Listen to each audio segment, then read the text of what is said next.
O tão temido assunto movimento circular uniforme. Muita gente tem o menor pavor sobre esse movimento, mas isso vai acabar e é agora. Vamos fazer o seguinte, ao invés de você decorar fórmulas, de você tentar decorar conceitos, vamos entender? Olha só, movimento circular uniforme. Percebeu que são 3 palavrinhas? Cada uma delas tem um significado muito importante. Primeiro, esse termo movimento. Sempre que um corpo estiver em movimento, necessariamente ele vai ter velocidade. Presta atenção, não confunde as coisas. O fato dele ter velocidade não implica dizer que ele está em movimento, porque isso depende de um referencial. Mas quando eu falo que ele está em movimento, automaticamente eu já estou dizendo que a posição dele está mudando em relação a um referencial qualquer. E aí, se a posição muda, com certeza ele tem velocidade. Lembra, a velocidade é uma grandeza física que mede a variação de velocidade. Mede a variação de espaço. Velocidade mede a variação de velocidade, tá doido? Velocidade mede a variação de espaço. Então, se ele está em movimento, certeza, ele tem velocidade. A palavra circular diz respeito à trajetória dele. A trajetória é uma circunferência. Não necessariamente tem que ser fechado, eu posso ter um pedaço de uma circunferência. Mas o que eu posso dizer para você, então, que essa trajetória é uma trajetória curva. Sacou a ideia? E esse termo uniforme quer dizer o seguinte, que a posição desse cara, a posição desse móvel vai variar, mas vai variar de maneira uniforme, vai variar de forma única. Isso quer dizer que, atenção pelo amor de Deus, que o módulo da velocidade é constante. Ei, doido, preste atenção. A velocidade aqui não é constante. Não é constante. Por mais que o valor seja o mesmo em todos os pontos, a velocidade não é constante. Porque velocidade é uma grandeza vetorial. E se velocidade é uma grandeza vetorial, vetor tem que ter direção, sentido e módulo. Se eu te digo que a velocidade é vetorial, então ela tem que ter sempre direção, sentido e módulo. Módulo é o valor numérico seguido da unidade. E repara que para que 2 vetores sejam iguais, eles têm que ser tri-iguais. Eles têm que ter mesma direção, mesmo sentido, mesmo módulo. Sacou? Então eu posso afirmar para você que velocidade vetorial 1 é diferente, por exemplo, da velocidade vetorial 2, que é diferente da velocidade vetorial 3, e assim vai. A velocidade é diferente, o vetor velocidade. Porém, V1 é igual a V2, que é igual a V3. Professor, buguei, como assim já? É porque sem a setinha em cima, eu vou trabalhar com o módulo da velocidade. Algumas pessoas chamam de velocidade escalar. Fisicamente não está muito correto, não. Na verdade, fisicamente nem correto está. Só que didaticamente é usado, é empregado velocidade escalar. Eu particularmente não gosto muito do termo. Uso vez por outra, mas não gosto. Tá bom? O certo é módulo da velocidade. Simples assim. Então, o vetor velocidade é diferente, mas o módulo da velocidade é o mesmo. Por isso esse termo uniforme. Tranquilo? Beleza. Aqui você percebe, então, que essa partícula que eu coloquei em vermelho, ela está se movimentando, então ela está girando. Ela tem um movimento circular. Lembra que a distância do centro até a periferia é chamada de raio. Numa trajetória circular, esse raio ele é o mesmo. Tudo bem, eu sei, minha circunferência está feia, mas eu fiz à mão, né? Então, dá o desconto, vai. Então, olha só, a distância do centro à periferia é a mesma, é o chamado raio. Veja bem, quando essa partícula está em movimento circular, entenda, ela vai percorrer 2 espaços.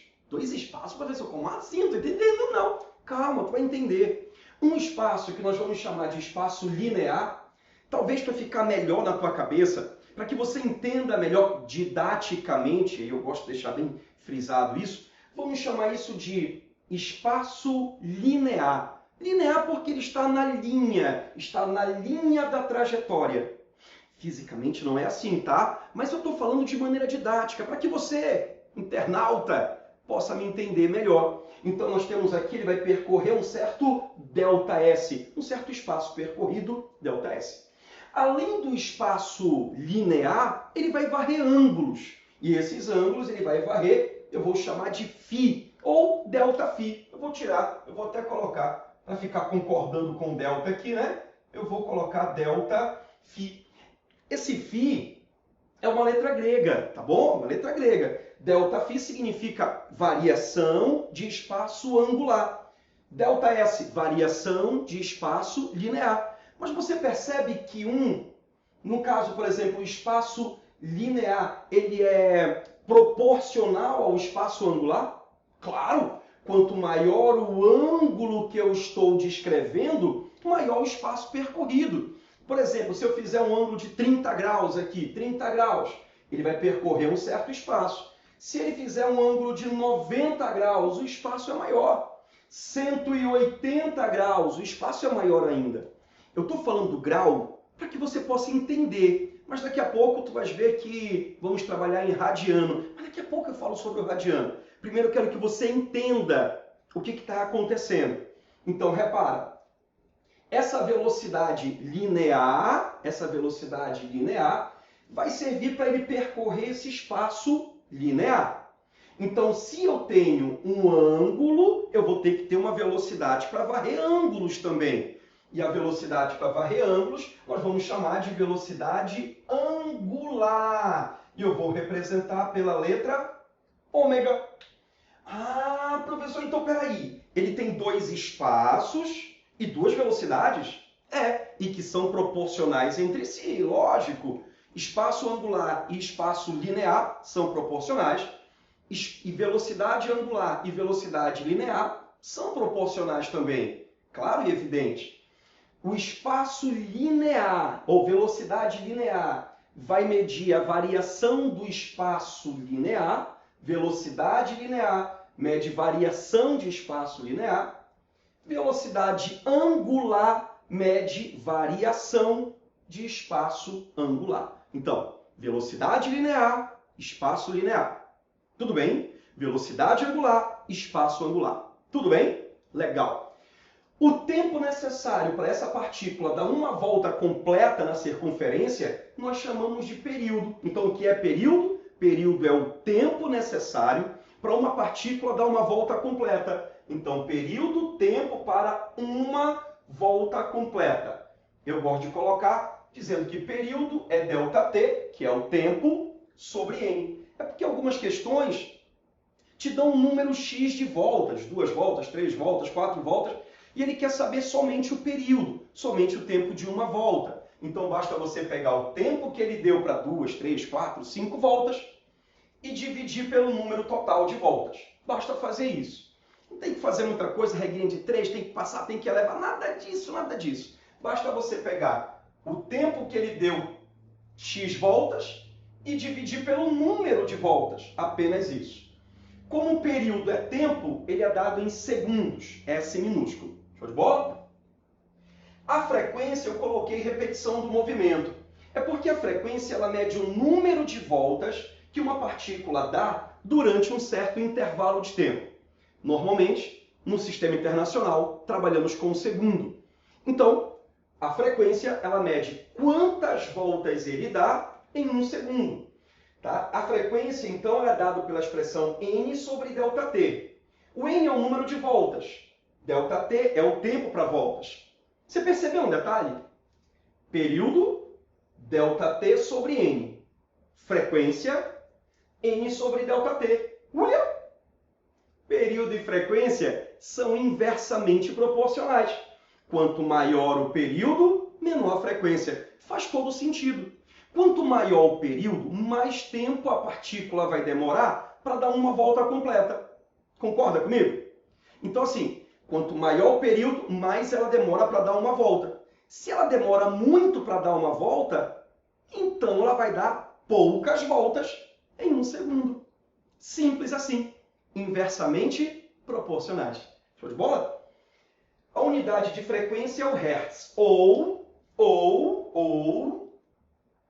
segundo elevado a menos 1. Também é usado para a unidade de frequência o segundo elevado a menos 1. Ou RPS, rotação por segundo, tudo a mesma coisa. Não confunde com RPM, rotação por minuto. Não confunde isso. Tá legal? Bacana. Mas, professor, tu disseste que eu tenho dois espaços, né? Existe uma relação entre eles? Claro. Qual é a relação entre o espaço escalar e o espaço angular? O espaço escalar é igual ao espaço angular multiplicado pelo raio. Tá? O espaço escalar é igual ao espaço angular multiplicado pelo raio. Aqui tem uma observação interessante. O espaço o espaço linear ou escalar, tá? Ele é dado em metro. O espaço angular é dado em radiano e o raio dado em metro também. Um detalhe interessante. O espaço, como eu te disse, é em radiano. Apesar de ser espaço angular, ele não é dado em grau. Só tenho que me lembrar que 180 graus corresponde a π radiano. Agora vamos pensar juntos. Vamos pensar juntos. Você e eu e você. Se para dar uma volta completa, qual é o ângulo que ele iria formar? 360 graus, concorda? Legal. Só que eu não trabalho em grau, eu trabalho em radiano. Então veja, para dar uma volta completa, eu teria meia volta, que é 180 graus, π. Então, para dar outra meia volta, π de novo. Π mais π, 2π. Então, para uma volta completa, esse ΔΦ aqui, ó, ele vale 2π. Caraca! Professor, eu já vi essa equação alguma vez na minha vida. Então, se eu substituir o 2π aqui, vai ficar ΔS igual a 2π vezes R. Mas, professor, 2πr é o comprimento da circunferência. Exatamente. 2πr é o comprimento da circunferência. Perfeito. Ou seja, para dar uma volta completa, ele vai ter que percorrer o comprimento da circunferência. Fácil, não é? Claro que se eu tenho uma relação entre espaço escalar ou espaço linear, é a mesma coisa, e o espaço angular, eu também tenho relação entre velocidade linear. Repara que eu não quis colocar escalar ali. É porque essa palavra, por mais que ela seja uma palavra didática, me incomoda um pouco. Mas tudo bem, pode ser usada, tá bom? Inclusive, muitas questões colocam, o autor da questão coloca, determine a velocidade escalar. Não tem problema não. É que fisicamente,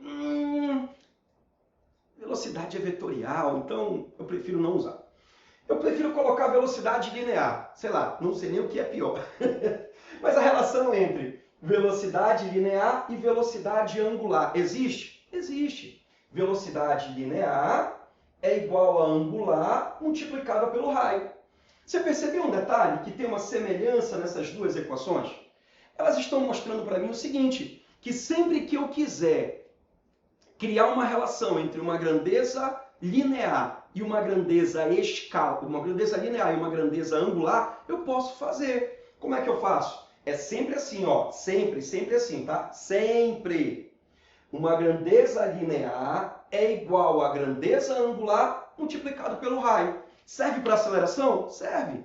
Aceleração linear é igual a aceleração angular vezes o raio. É sempre assim. Essa relação vai ser sempre usada.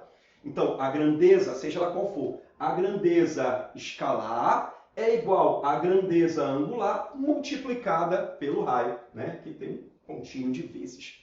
Tá bom? Tranquilo? Entendeu direitinho? Entendeu? Se você entendeu, dá aqui ó, no finalzinho só que eu estou te pedindo isso. Não vai te custar nada, dê um joinha, dê um like, compartilhe com os amigos. Tá bom? Fala que aqui no canal tem sempre vídeos interessantes para você aprender.